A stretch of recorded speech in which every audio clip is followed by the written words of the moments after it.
Don't give up, keep going, have fun. For as many times as it's said, it's as equally true. Some days when I finish with life, the last thing I want to do is learn something new in Next.js, or even worse, cybersecurity.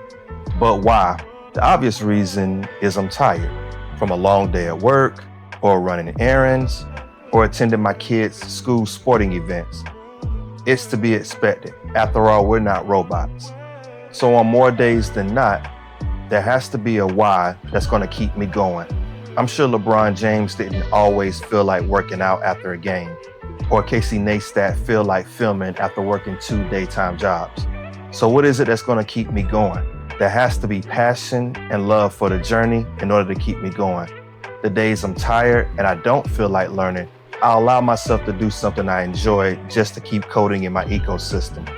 I'll maybe set up a back-end project with multiple database relationships, or lock in and do an hour of Code War exercises just to challenge myself and enhance my problem-solving skills.